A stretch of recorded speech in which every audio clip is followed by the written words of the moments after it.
사실은 이 미션 디모데라는 교회를 소개하기 위해서는 뭐 어떻게 이 교회를 알게 됐고 이런 과정을 쭉 얘기했으면 좋겠는데 시간이 많이 제약이 있기 때문에 그저 다른 거 다 생략하고 제가 처음 프랑스에 가서 이 교회를 발견했을 때 딱 느꼈던 느낌이 뭐냐면은 초대교회가 있다면은 이 비슷하지 않을까라는 걸 느꼈고, 또 종교개혁 당시 개혁을 했던 교회가 지금 우리 주변에 있다면은 지금 많이 달라졌단 말이죠.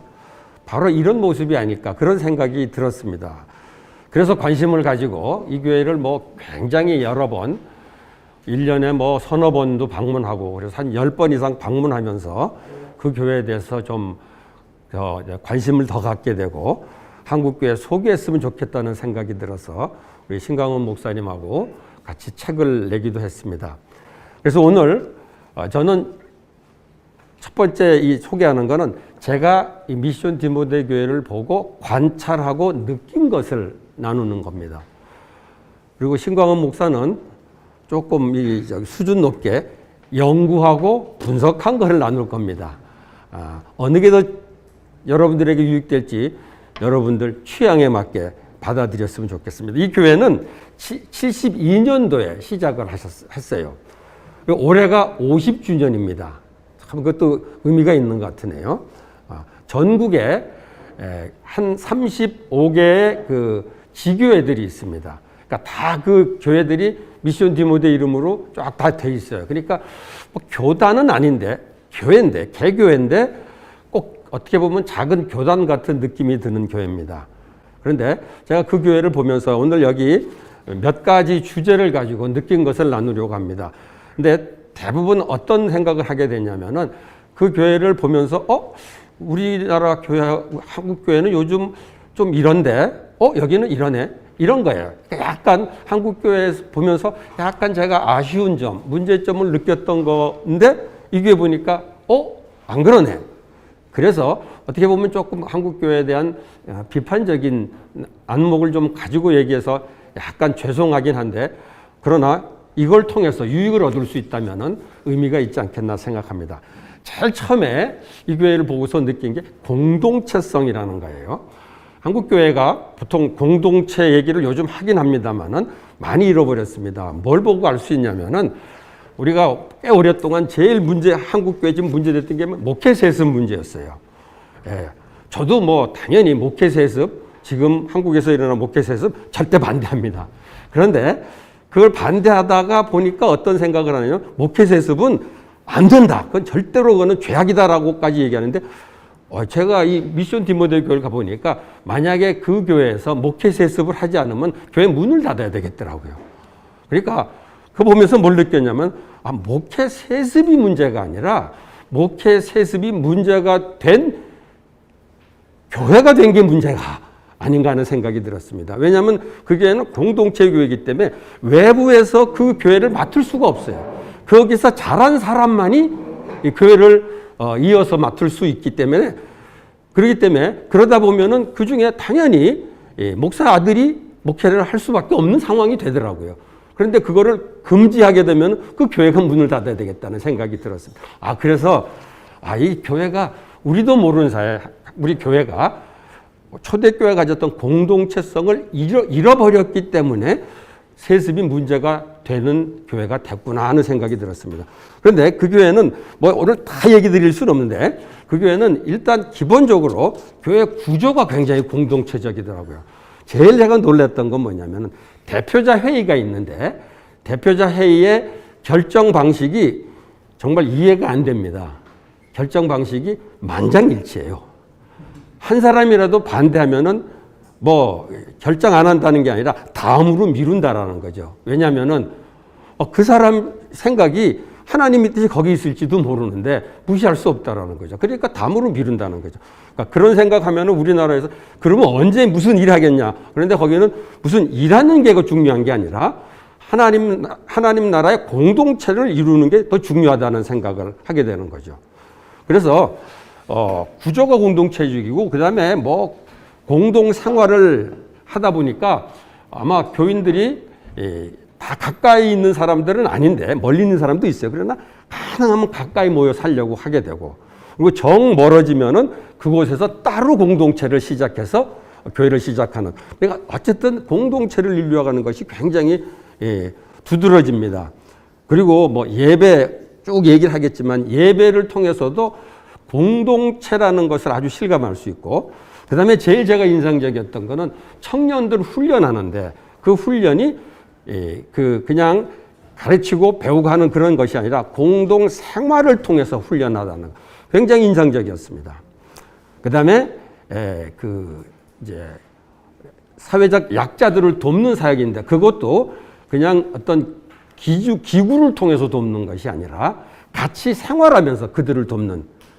그러니까 모든 영역이 공동체를 통해서 이루어진다는 걸 느낄 수 있었어요.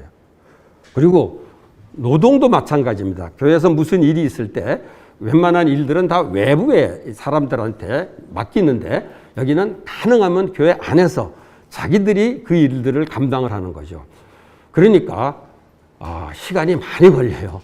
그러니까 우리 같으면은 뭐 외부에 맡겨갖고 그저 한 며칠이면 할 일들을 이분들은 몇 달에 걸쳐서 주말에 함께 모여서 노동을 하면서 이제 그 일을 이루어가는 거 보면서 이 효율로 보게 되면은 돈 조금 들여가지고 하면 될 것 같은데 그게 아니라는 거죠.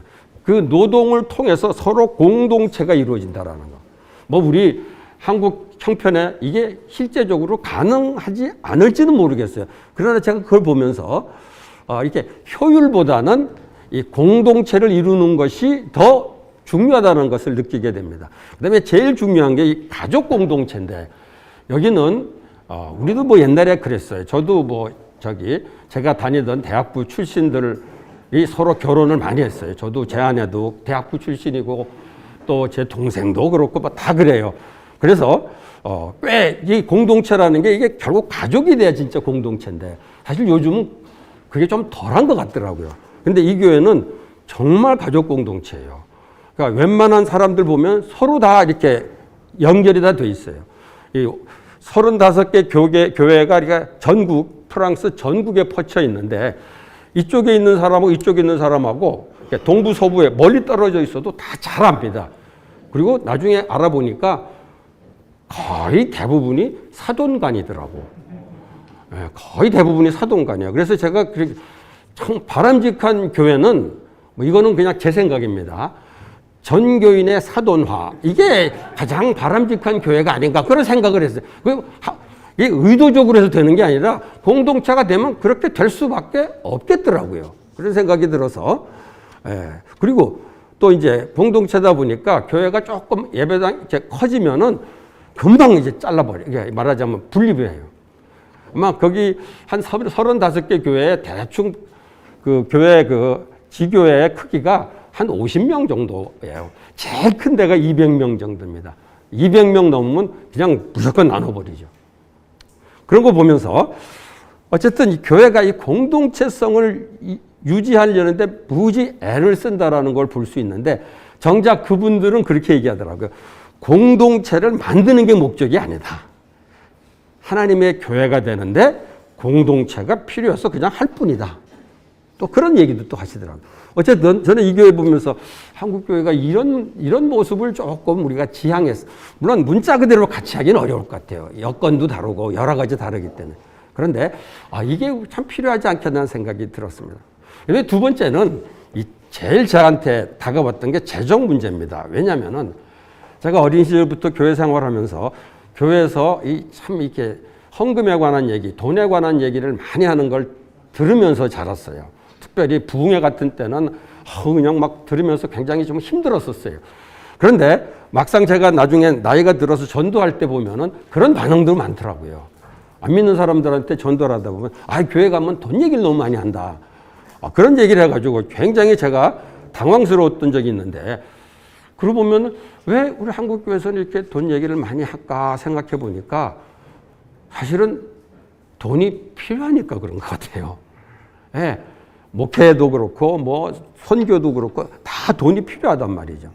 그래서 사실 돈이 필요하기 때문에 돈 얘기를 할 수밖에 없는데 자칫 잘못하면 어떻게 되기 쉽냐면은 하나님을 의지하기보다 우리도 모르는 새에 돈을 의지하게 될 수 있다는 거죠. 우리 성도들이 우리 삶에서 하나님을 의지하고 돈을 의지하지 않아야 된다고 생각하는데 정작 교회가 그거를 이 여러 가지 이 구조나 활동을 통해서 보여줘야 되는데 그렇지 못하지 않나. 그러니까 성도들도 어쩔 수 결국 돈이 필요해가 되는 것이 아닌가 생각됩니다. 근데 제가 이 교회를 보면서 느꼈던 거가 뭐 더 깊이 들어가면 뭐 또 안 그런 면이 있을지 모르겠어요. 뭐 완벽한 교회는 없으니까. 근데 이 교회는 돈에 대해서 굉장히 예민하더라고요. 무슨 얘기냐면은 일단 헌금 시간이 없어요, 예배에. 그리고 헌금 시간이 있으면 헌금통은 있지 않겠냐. 어딘가 있더라고요. 제가 한번 가서 굉장히 당황했는데 우리는 헌금 시간이 없는데도 앞에 들어갈 입구에 크게 헌금통이 있는데 여기는 헌금통이 없어. 어디서 헌금하냐 그랬더니 저기 있다고 그러는데 요만한 우체통 같은 게 하나 있더라고요. 거기다가 필요한 사람은 내라는 거예요. 그리고 11조에 대해서는 일절 언급하지 않아요. 약간 저런 반응을 보이더라고. 약간 이렇게 부정적인 반응을 보이더라고요. 11조 얘기해서는 안 된다고까지 얘기해요. 뭐 그런 얘기 우리나라에서 많이 하죠. 그런데 교회 목회자들이 그런 얘기하는 건 제가 처음 들어보는 것 같아요. 11조 그건 아닌 것 같다. 그러면서 11조는 우리가 강조하지 않지만은 사실 나중에 우리 재정 결과를 보게 되면은 사실 11조 이상으로 하나님이 주시는 걸 느낄 수 있다. 이런 얘기를 하더라고요. 그러니까 제가 그거 보면서 정말 하나님 의지하는 것 같네 라는 생각이 들었던 거죠. 그러니까 그렇게 하다 보니까는 이 재정을 사용하는데 굉장히 절약을 합니다. 뭐 건축하거나 이런 거 할 때 우리는 굉장히 이렇게 돈을 많이 들여서 하는데 여기는 절대로 그렇지 않아요. 돈을 많이 들여서 하는 것이 아니라 있는 만큼 조금씩 합니다. 어떻게 보면 좀 답답해요. 그냥 확 해버리면 좋을 것 같은데 조금 답답해요. 그런데 그분들이 제일 많이 쓰는 단어가 있는데 불어로 뿌띠따 뿌띠라는 단어인데 little by little이죠, 영어로. 우리말로는 조금씩입니다. 조금씩. 그러니까 어떻게 보면 한국 사람들 입장에서 보면 답답해요. 그러니까 돈에 휘둘리지가 않을 수 있더라는 거죠. 있는 만큼 하니까. 나 굉장히 인상적이었습니다. 그리고 그러다 보니까 이제 흔히 말하는 교회에서 인건비라는 게 있죠. 뭐 사례비라고도 볼 수 있고 이거를 굉장히 최소화합니다. 그 교회에 임금 받는 직원들이 있죠. 목회자를 비롯해서. 그런데 모든 사람들이 월급이 똑같아요. 굉장히 뭐 공산주의 생각이 나더라고요. 월급이 똑같고 그것은 프랑스의 미니멈 웨이지라고 그러더라고요. 근데 그걸 어떻게 사냐 그러는데 그러나 공동체가 있기 때문에 어려움이 생기면 얼마든지 서로 도울 수가 있는 거죠. 그러니까 월급 줬으니까 너 그걸 끝내. 이건 아니에요. 근데 하여튼 기본적으로 월급이 굉장히 작더라는 거죠. 그런데 그게 모든 월급 받는 분들이 똑같다라는 거. 그런 것들이 우리가 적용하기에는 뭐 거의 불가능하리라고 생각되는데 그러나 한 번쯤 생각해 보게 돼요. 그게 왜 공동체이기 때문에 가능하지 않았나 생각이 듭니다. 그 다음에 제일 재밌는 거는 수련회를 이따가 얘기할 때 수련회를 하는데 수련회는 다 무료입니다. 일주일 내내 먹고 자고 하는데 다 무료예요. 근데 제가 보면서 이거 어떻게 이게 되나 했더니 간단하더라고요. 없는 사람은 그냥 먹고 가고 돈 많은 사람은 많이 내고 가고 그런데요. 그게 말이 되냐 그랬는데 초대교회 좀 그랬잖아요.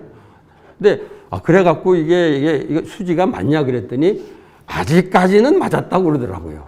근데 그런 것도 굉장히 인상적이었어요.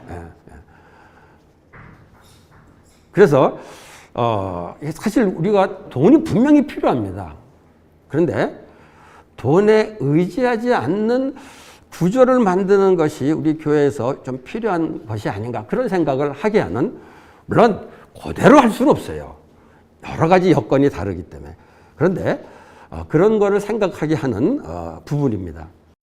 그다음에 이제 또 하나 세 번째 또 중요한 거는 다음 세대 교육인데, 저는 이제 과거에 대학 시절에 좀 훈련을 받아서 저는 그것도 하나님께 감사합니다. 대학 시절에 신앙 훈련을 받은 거에 대해서 참 감사하고, 그다음에 뭐 신학 교육도 받았고, 그리고 지금까지 이런 사역을 할 수 있게 된 것이 그런 훈련 덕분이 아니었나 생각하는데, 돌이켜보면은 우리들의 그 훈련에 대해서 조금 아쉬움을 느끼게 됐어요. 뭐 신학교에서 우리가 받은 훈련도 과연 목회자들을 키우는데 이 신학 훈련이 충분할까 하는 생각이 들었고, 또 제가 대학 시절에 이제 굉장히 훈련을 잘 받았다고 생각하는데, 선교단체를 통해서도 그렇고 우리 대학부를 통해서도 그렇고 훈련을 잘 받았다고 생각했는데, 가만히 돌이켜 보니까 이 전도를 하도록 훈련은 잘 시켰는데 이 삶의 훈련이 사실은 그렇게 잘 된 것 같지 않다는 생각이 들었어요. 직장 생활은 어떻게 하고, 또 학교 생활은 어떻게 하고, 가정 생활은 어떻게 하고, 이런 것들은 사실 제대로 훈련을 대치 못했다는 생각을 했었는데, 내가 그곳에 가서 보고 제일 놀란 게 그거였어요. 그것은 이제 다음 세대들을 위해서 청년들을 훈련시키는데, 제가 처음 이 교회를 방문했을 때가 2012년도 겨울이었는데 가서 정말 놀랐습니다. 젊은이들이 한 40명 정도가 3년 동안 공동 생활을 한대요. 근데 걔네들 나이가 20대예요. 30대도 아니야. 23, 4, 5 이런 애들이, 남녀가. 그런데 제가 이건 뭐 인종차별 얘기로 오해하지 마세요. 대부분의 프랑스 교회들은 외국인들이 많이 자리를 차지하고 있습니다. 아프리카 사람들, 북아프리카 그런 권. 여기는 백인들이, 청년들이 3, 40명이 3년 동안 생활한다는 거 듣고 굉장히 놀랐어요. 이게 가능한가? 우리나라도 요즘 젊은이들이 많이 떠나고 있는데 이 교회는 이렇게 새파란 애들이 어떻게 이렇게 남아있을 수 있나? 그런데 그게 이 교회에 어떻게 보면은 힘인가 하는 생각이 들었습니다. 그런데 이 공동 생활을 하는데 굉장히 재밌었어요. 제가 물어봤어요. 여기 이렇게 어떻게 이렇게 공동 생활을 하게 되냐? 사실 그렇게 결단하기가 쉽지 않은데, 그랬더니 이 친구들하고 같이 매일 지낸다는 게 너무 좋다라는 거죠. 그래서 제가 두 번째 물어봤어요. 근데 좀 힘든 일은 없었냐? 그랬더니 매일 얘들하고 같이 있는 게 너무 힘들대요.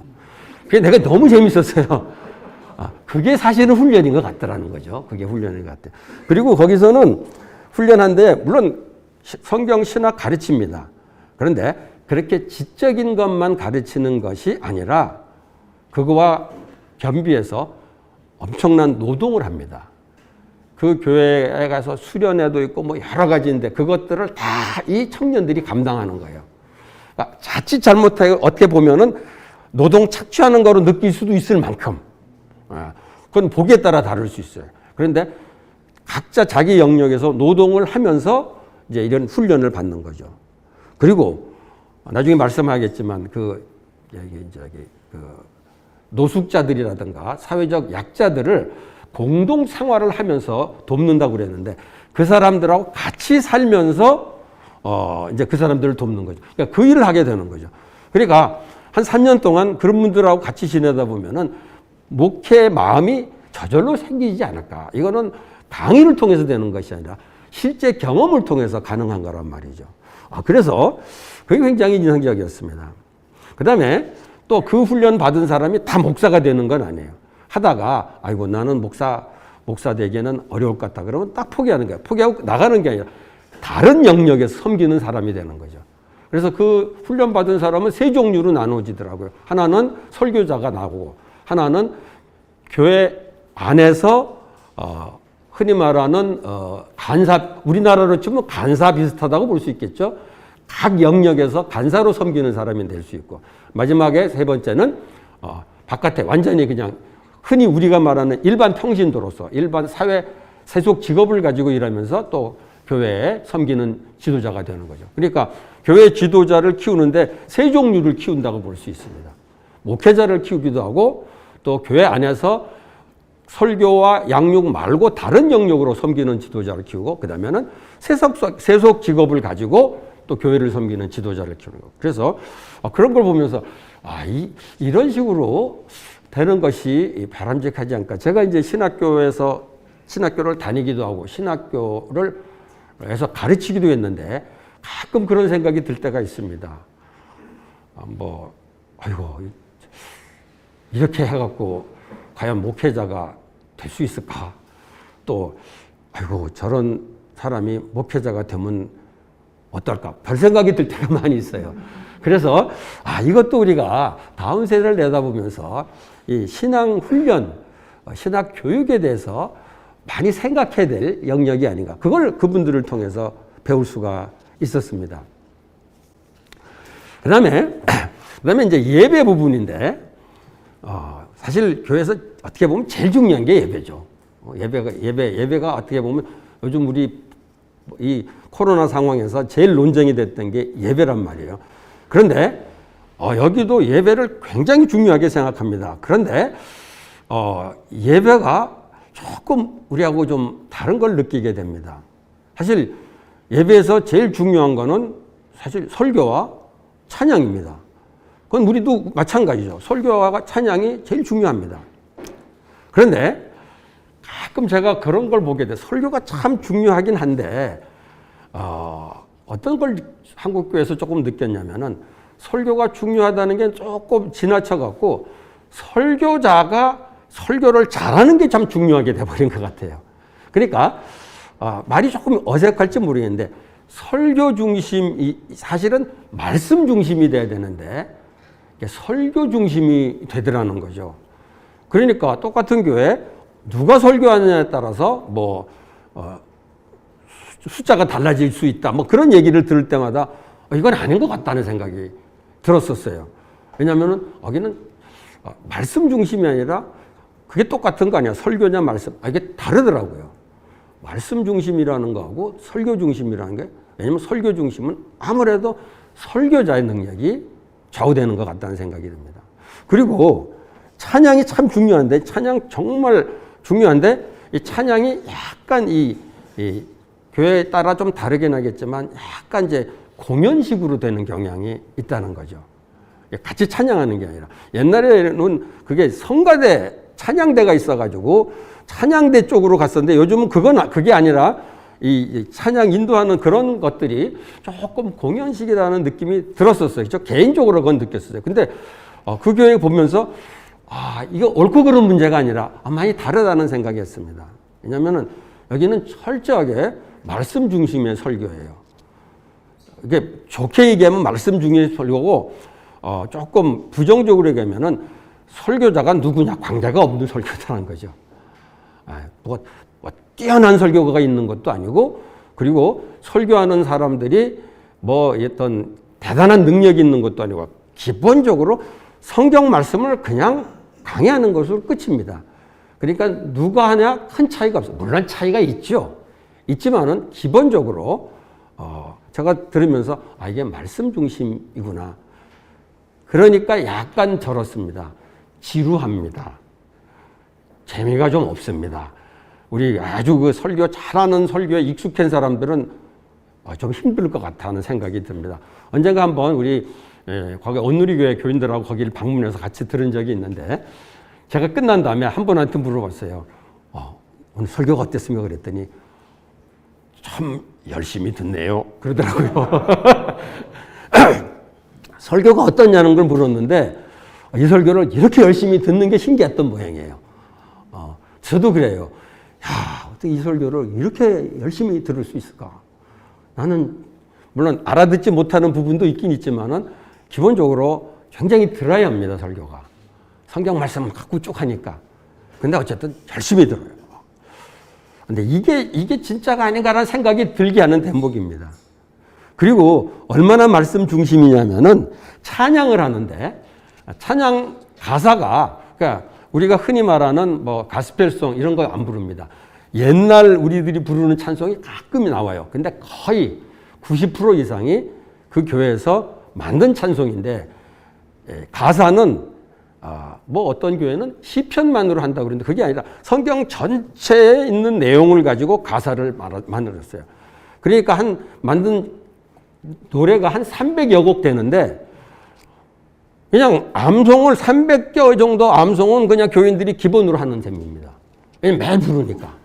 저도 그거 보면서 들으면서 이제는 조금 알아들으니까 딱 찬양 나오면 몇 장 몇 절 딱 나오더라고. 그러니까 찬양 자체가 아주 말씀 중심이라는 거죠.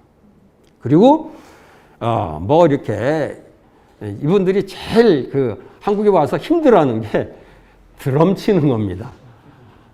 그래서 저렇게 확 하고 나면은 말씀을 들을 수 있냐, 마음 준비가 되냐, 뭐 그러더라고요.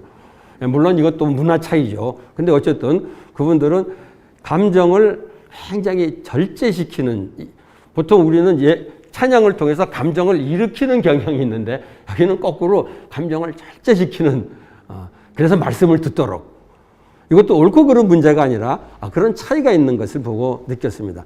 그리고 제가 제일 이 예배에서 제일 신기한 건 이것보다 이게 더 신기해요. 우리는 예배 끝나면 싹 사라집니다.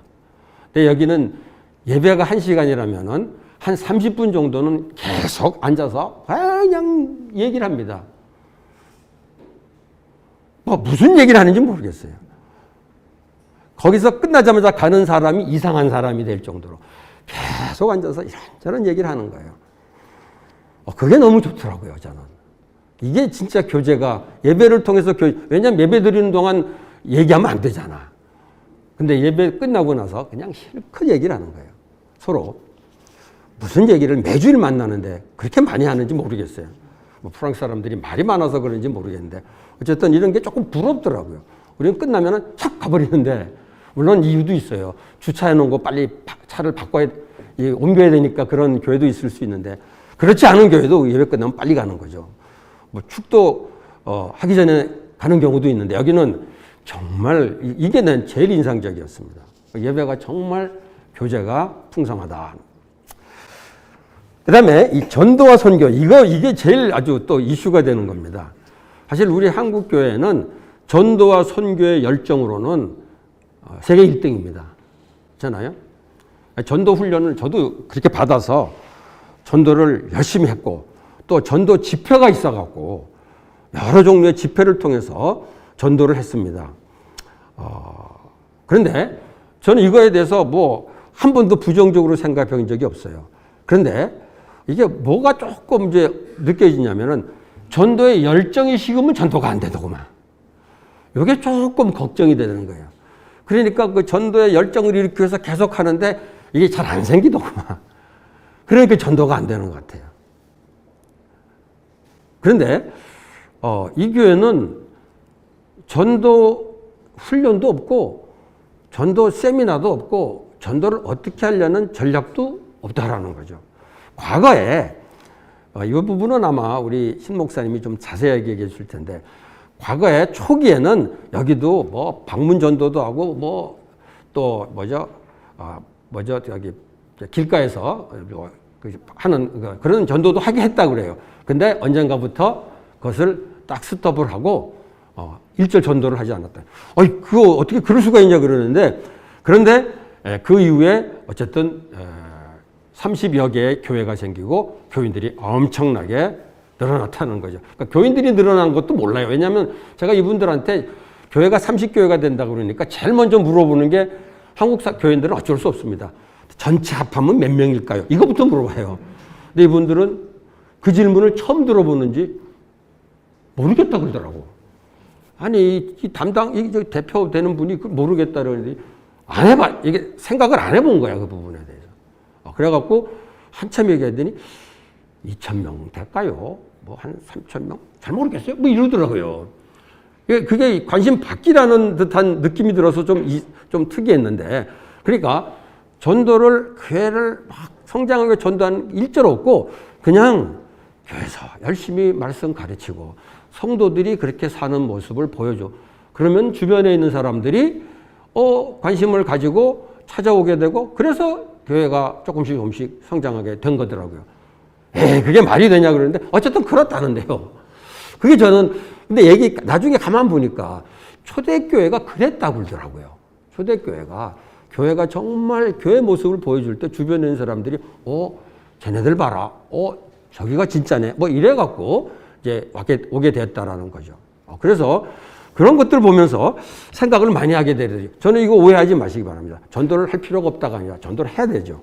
그런데 이거를 전도를 어떤 목적을 가지고 막 푸시하는 식의 전도가 아니라 정말 그리스도인의 삶이 그야말로 빛과 소금이 돼서 어떻게 되는 전도가 되는 이게 성경에서 말하는 전도가 아닌가라는 생각을 하게 되는 대목입니다. 선교도 마찬가지입니다. 우리나라 선교 정말 굉장했습니다. 그러니까 미국 빼놓고 어떻게 보면 단위 교회당으로 치면 한국 교회가 선교사 파송으로는 1등이라고 벌써 뭐 틀린 말 아니라고 생각합니다. 그런데 어쨌든 그렇기 때문에 선교에 대해서 뭐 어디든지 우리 한국 선교사가 가 있을 만큼, 그런데 이 우리는 굉장히 선교를 전략적으로 했다고 볼 수 있습니다. 이런 데를 위해서는 뭐 어디가 좋겠고 뭐 이런 선교 전략이 굉장히 중요했습니다. 사실 선교학자들이 그거를 굉장히 많이 이렇게 가르쳐 주지 않았을까 생각합니다. 그런데 저는 그거 자체도 뭐 굉장히 좋다고 생각하는데, 이제 전교가 뭐가 문제가 되냐면은 재정 상태가 조금 약화되면은 자연스럽게 선교가 약화되더라는 거죠. 아무리 선교를 하고 싶어도 돈이 떨어지면 선교를 못 하게 된다는. 그런 걸 보면서 근데 하긴 해야 되지 않냐. 그런데 사실 저는 이거에 가서 제일 했던 거가 이게 프랑스라는 나라고 예를 들어서 아프리카에 불어권 나라들이 많이 있는데 그런데 좀 선교를 했으면 좋을 것 같은데 별로 관심이 없더라고요. 어떻게 그러냐 그랬더니 자기네들의 그거는 선교는 어디를 하는 게 좋을까 이게 아니라 하나님의 뜻은 어떤 비전이나 전략에 있는 게 아니라고 생각한다. 그럼 하나님의 뜻이 어디를 알 수 있냐 그랬더니 이웃의 필요가 하나님의 뜻이라고 표현을 하더라고요. 그것도 굉장히 인상적이었어. 그러니까 어딘가에서 도와달라고 연락이 온대요. 그런데 우리가 도와줄 수 있어. 그러면 하나님의 뜻, 거기를 돕는다는 거예요. 그러니까 지금 그 교회에서 돕는 데가 그렇게 많지 않습니다. 선교하는데. 불가리아라는 나라 선교하고 있고, 마다가스카르에 선교하고 있고, 기니에 선교를 하고 있어요. 왜 거기를 하게 됐냐? 간단하더라고요. 거기서 도움 요청이 와서 우리가 도와줄 수 있어서 도와주는 거예요. 선교사도 파송하고. 그런 것들이 조금 이렇게 생각을 새롭게 하게 하는 부분이더라고요. 그러니까 선교사역 하는데 무리하게 하는 게 하나도 없죠. 그리고 예를 들어서 뭐 이 불가리아에서 뭔가 도움이 필요하다는 연락이 오면은 언젠가 한번 가봤어요. 청년들 10명이 불가리아 선교를 갔다 왔다 그러더라고요. 가서 뭐 했냐 그랬더니 열흘 동안 집 하나 줘주고 왔대요. 말하자면 그런 식이더라고요. 그래서 하여튼 필요한 것을 돕는 것이 우리들의 선교라는 거, 그게 굉장히 저한테는 다가오더라고요. 그 다음에 또 하나 중요한 거가 사회적 약자를 위한 사역. 이거는 정말 중요한 겁니다. 왜냐하면은 이 교회는 교회가 먼저 시작된 게 아니라 사회적 약자를 돕는 사역을 먼저 시작한 교회예요. 그러니까 사실 이건 한국교회 적용하기는 어려울지 모르겠습니다. 지금 여기 대표 목사의 아버님이 장로님인데 그분이 그 사업을 하는 분이었는데 그분의 소명은 뭐냐면 사회적 약자들, 뭐 노숙자들이라든가 알코올 중독자들, 이 사람들을 어떻게든지 그리스도의 사랑으로 돕는 것이 그분한테 맡겨진 소명이었어요. 근데 그것을 하는 과정에서 뭘 깨닫게 됐냐면은 이거를 어떤 기관을 세워서 그 기관에서 돕는 거는 한계가 있다. 이 사람들을 돕기 위해서는 함께 살아야 된다. 그래서 교회가 시작됐다는 거예요. 그래서 공동체가 시작이 되고. 그러니까는 굉장히 이 시작 자체가 다릅니다. 우리 한국 교회에서는 아무래도 전도가 더 중요했어요. 물론 사회적 약자들을 위한 구제 사역이나 이런 것도 많이 해왔습니다. 그런데 사실 그거가 교회가 그 일을 일종의 체중을 실어서 하지는 못했고 그냥 교회가 그래도 구제 사역을 해야 되지 않겠냐, 어려운 사람을 도와야 되지 않겠냐, 그래서들 한 교회들도 많이 있습니다. 뭐 그것도 제대로 못한 경우도 많이 있지만 말이죠. 그리고 많은 경우 결국은 그 일은 전문 사역단체들이 맡아서 하는 경우가 많았습니다. 그리고 교회는 거기다가 헌금을 하고. 그리고 또 이런 사람들을 직접 돕는다 하더라도 항상 목적은 뭐냐면 그 사람들을 전도하기 위해서. 그죠? 전도하기 위해서. 그런데 여기 이 교회에서는 전도하기 위해서라는 말을 굉장히 이렇게 힘들어해요. 그래서 이 사람들이 이렇게 돕는데 이 사람들을 전도하기 위해서 하는 거 아니다. 그러니까 난 당황스럽더라고요. 아니 그게 제일 중요한 목적 아닌가 그랬더니 그분은 아니라고. 그럼 왜 할까? 왜 이 사람들을 도우라고 그럴까? 뭐라고 할 것 같아요? 제가 그 대답을 듣고 너무 당연해갖고 좀 어처구니가 없더라고요. 왜 이 사람들을 우리가 이렇게 같이 살면서 도와야 되냐? 예수님이 하라고 그랬으니까. 라고 하더라고요. 되게 인상적이었어요. 물론 그런 사람들 가운데 나중에 예수 믿게 된 사람 많이 나왔죠. 그런데 그 예수 믿게 하려고 돕는 게 아니라는 걸 굳이 강조하는 게 너무 인상적이었어요. 우리가 이 부분은 같은 일을 하더라도 좀 배워야 될 부분이 아닌가. 사실 우리 한국교회 그런 얘기 많이 듣습니다. 막 도와주고 나는데 결국 교회 가도록 하려고 하는 것이 아닌가. 그런 것들을 사람들이 다 느끼게 되면은 사실은 그게 참 안 좋은 이미지를 교회가 갖게 된단 말이죠. 그런 의미에서 여기서 또 우리가 좀 시사하는 바가 있는 것 같습니다. 그래서 이 사람들하고 공동생활한다라는 거 사실 저도 그 부분들하고 같이 생활을 해봤는데 그러니까 거기 공동생활하는 청년들하고 그다음에 이 사회적 약자들하고는 턱 봐도 구별이 딱 됩니다. 어떻게 구별이 되냐면은 저 개인적으로 보면은 여기 있는 친구들은 제가 불어가 아직 그렇게 익숙지 않은데 그 친구들하고는 무슨 말인지 어느 정도 알아듣습니다. 근데 그 사람들이 말하는 건 한마디도 못 알아듣겠더라고요. 그러니까 완전히 이렇게 다른 사람들이에요. 그러니까 우리도 우리 사회에서 그런 분들이 있잖아요. 근데 그분들하고 같이 사는 거. 이게 진짜 이게 같이 살 뿐 아니라 그분들한테 먹을 거, 잠자리 다 제공해 주는 거죠. 그리고 같이 사는 거예요. 한 번은 제가 거기서 그분 만났어요. 마약 중독자였는데 그 중독에서 헤어나온 지가 7개월 됐다 그러더라고요. 굉장히 힘들었는데 하여튼 지금 그런 상태예요. 그런데 사실 그 사람이 완전히 거기서부터 해방이 되는지 알 수가 없어요. 솔직히. 근데 어쨌든 그런 얘기를 해서 그분한테 물어봤어요. 이 교회에서 당신이 받은 게 뭐냐 그랬더니 이렇게 표현하더라고요. What kind of help Michel Timothée gave you? A bed, A bed, food, food, love, maybe. love, yeah. And sending a message is there. Food, bed, love, 메시지 이렇게 표현하더라고요. 이게 굉장히 인상적이었어요. 제일 먼저 먹을 거 줬고 잠자리 줬고 그다음에 사랑 줬고 그리고 말씀을 듣게 됐다. 이분은 뭐 그렇게 대단히 이렇게 무슨 뭐 이렇게 정리를 잘 할 만한 사람으로 보이진 않는데 제가 들으면서 기가 막히게 정리를 잘했다는 생각이 들었습니다. 그래서 결국은 제가 이런 걸 보면서 이게 뭐 전도가 더 중요하냐, 사회적 약자를 돕는 게 더 중요하냐 이런 우리 이원론적인 얘기가 아니라 정말 우리들이 해야 될 사역은 총체적일 필요가 있구나라는 생각을 하게 됐는데 그거를 그 교회를 통해서 조금 배운 것 같습니다. 그 다음에 이 교회와 직업 관계 요거는 뭐냐면은 저는 아무래도 일터 사역을 오랫동안 해왔기 때문에 다른 분들하고는 달리 그거에 관심이 많아서 이제 그거를 좀 보게 되었습니다. 그런데 참 재미난 거가 이 교회에서는 아까 말했던 이 사회적 약자들을 돕는데 그냥 사회적 약자들 먹을 것만 주는 게 아니라 아까 거기서 food, bed, 그 다음에 love, message 그랬는데 나중에 보니까 하나를 더 주더라고요. 그게 뭐냐면은 일자리까지.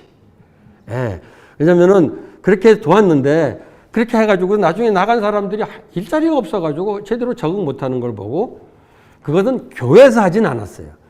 이 청년들 가운데 훈련받은 사람 가운데 제가 한 친구하고 대화를 했는데 이 친구는 거기서 훈련을 받으면서 1년 만에 딱 느꼈대. 나는 목사는 아니다.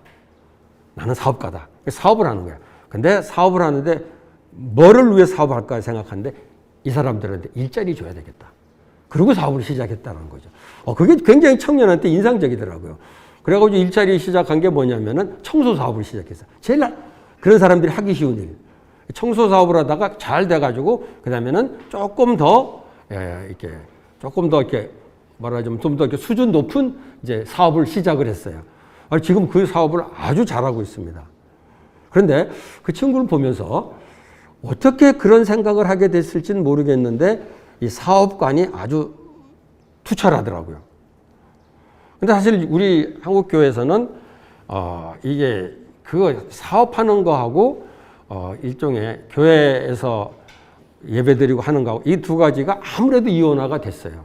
지금 저는 일터사역 하면서 제일 많이 강조하는 거가 교회에서 예배드리고 또 봉사하는 것만 주의 일이 아니라 세속 사회에서 직장 생활하든 사업을 하든 그게 주님의 일이 될 수 있다라는 얘기를 많이 하는데 이거 정말 어려워요.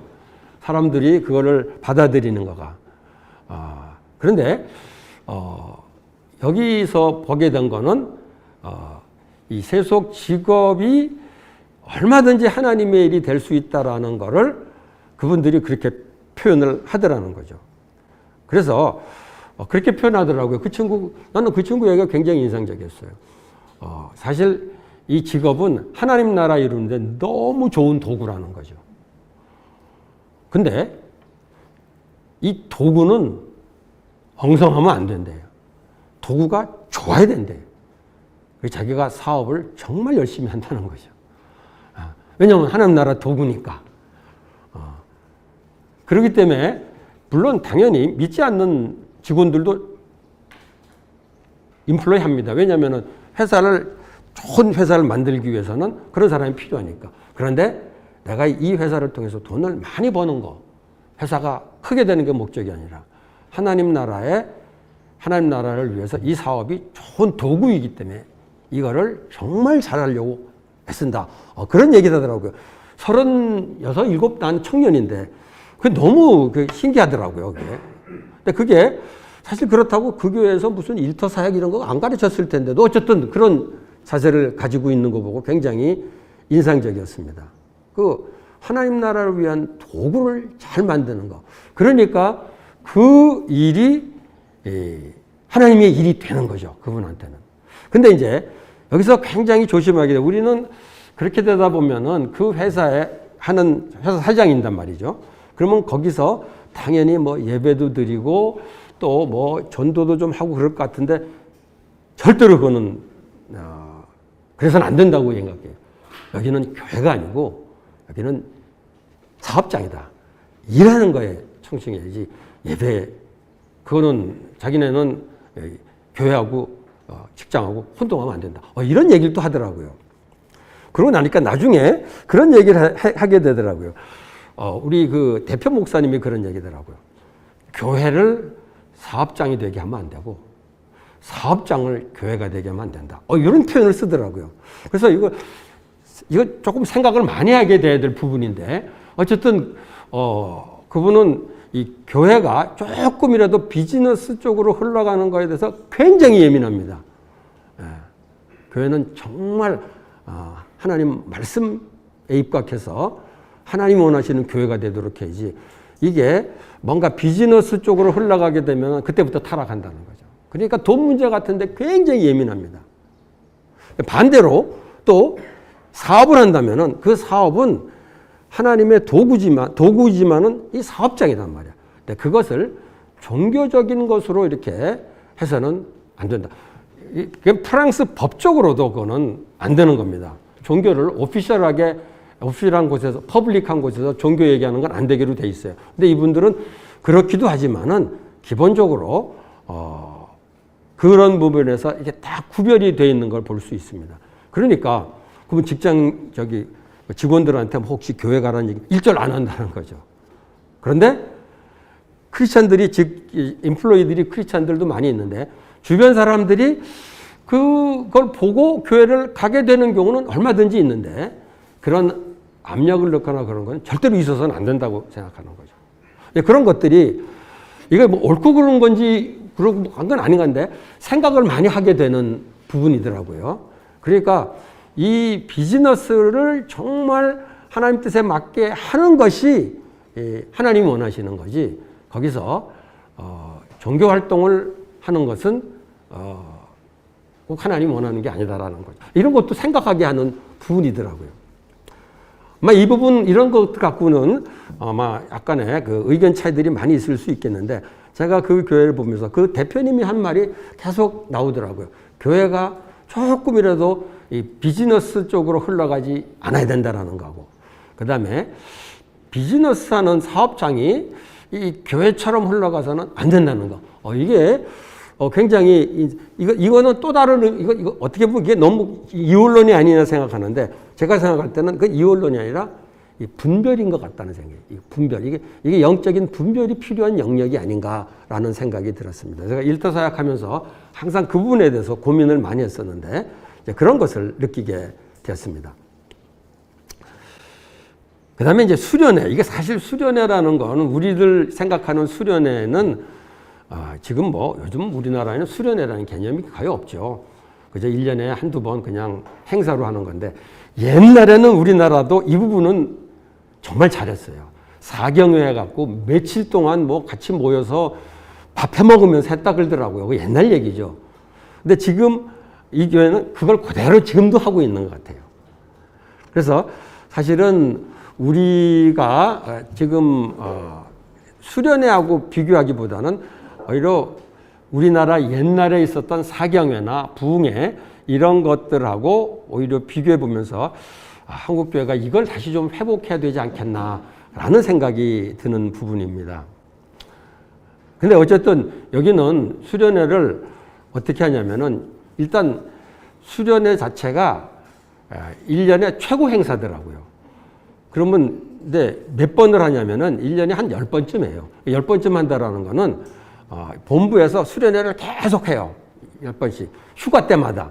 그러면은 각자 그 필요에 따라서 날짜 맞춰가지고 오는 거예요. 그러니까 한 사람이 한 가정이 2번 정도는 뭐 더 열심히 있는 사람은 3번도 할 수 있을 것 같기도 하고 2번 정도는 참석하는 것 같아요. 근데 이제 본부에서는 한 10번쯤 하는 거예요.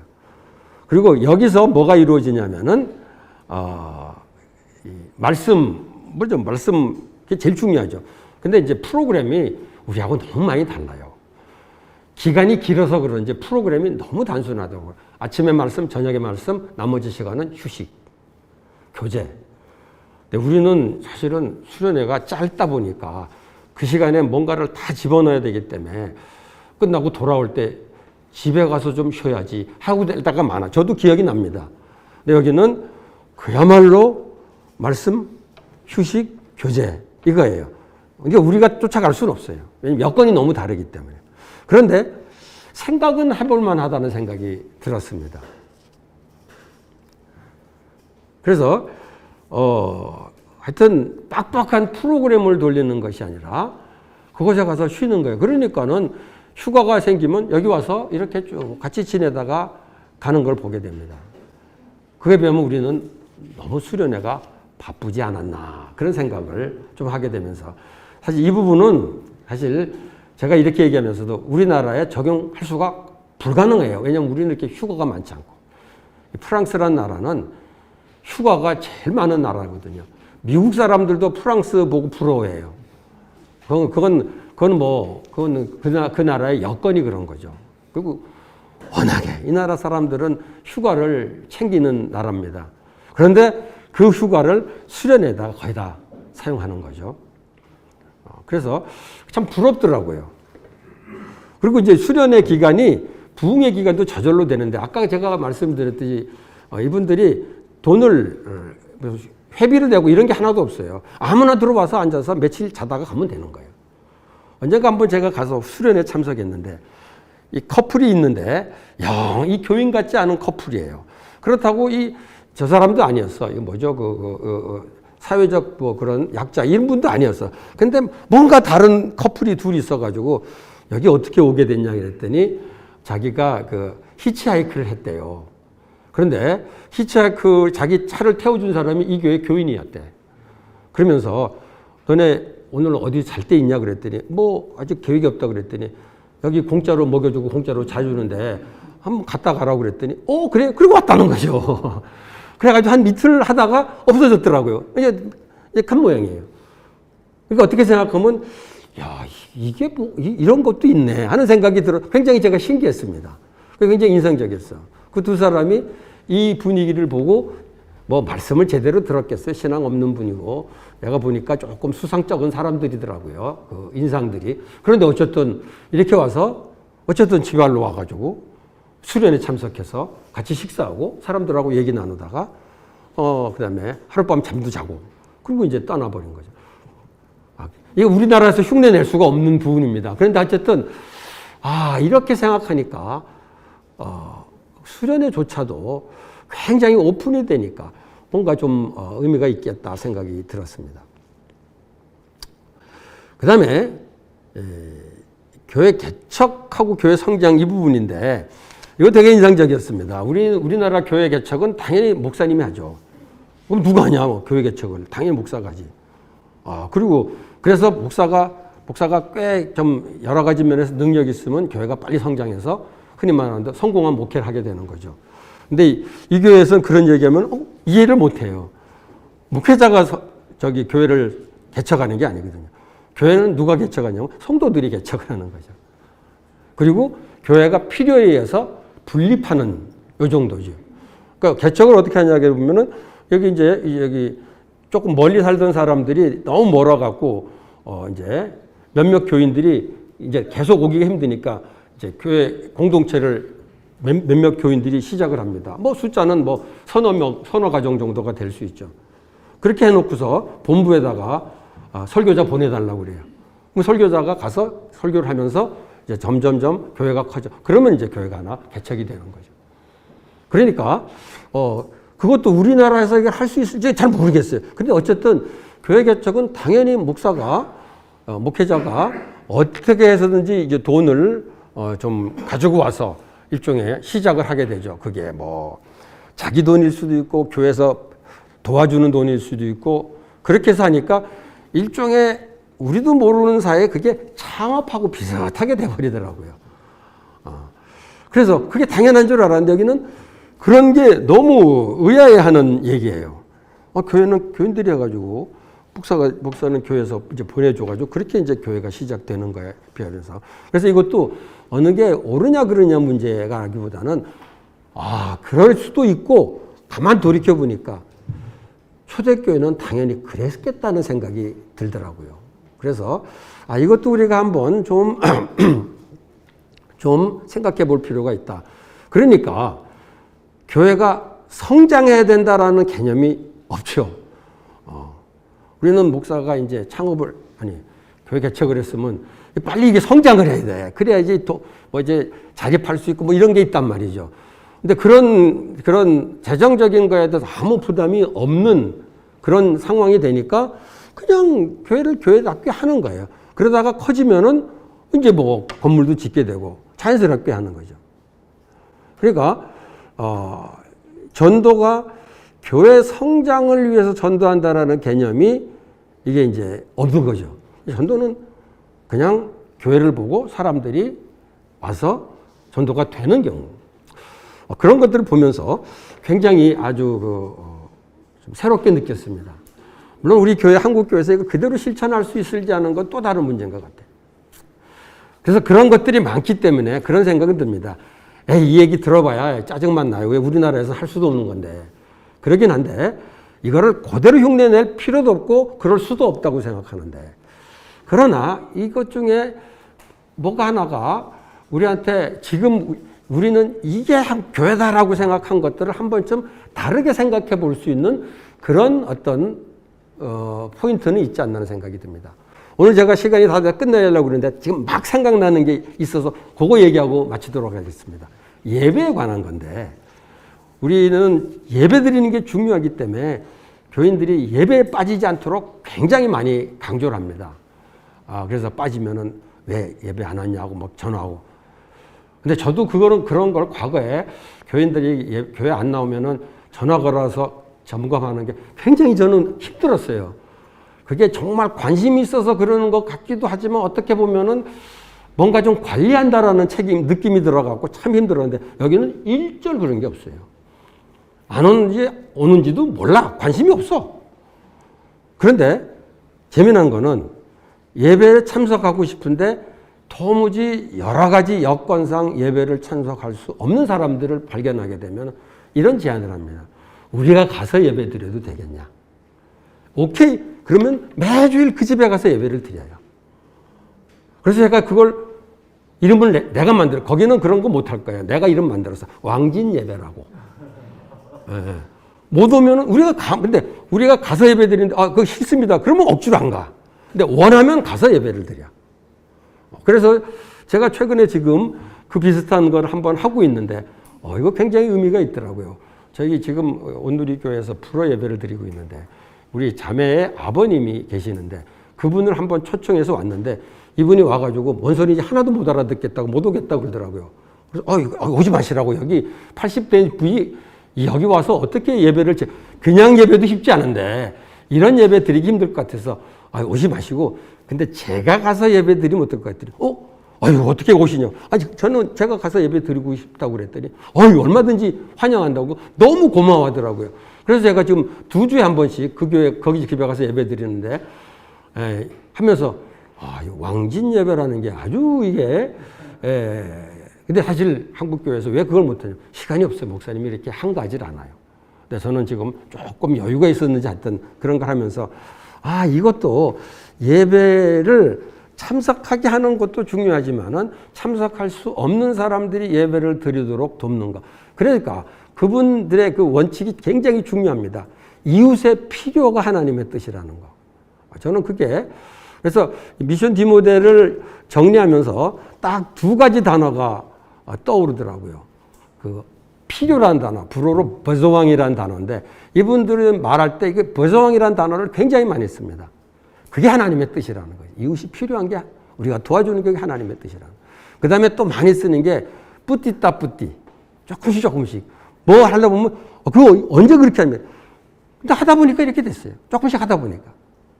그래서 이 2가지가 오늘 저는 이 교회에서 배워야 될 좋은 점이 아닌가 생각되는데 돌이켜보니까 우리는 너무 그러기에는 너무 바쁘고 너무 이게 목표가 큰 것 같다는 생각이 들어서 하여튼 이거를 어떻게든지 우리 한국교회에 조금이라도 적용했으면 좋겠다는 의미에서 오늘 이렇게 여러분들에게 소개를 드렸습니다.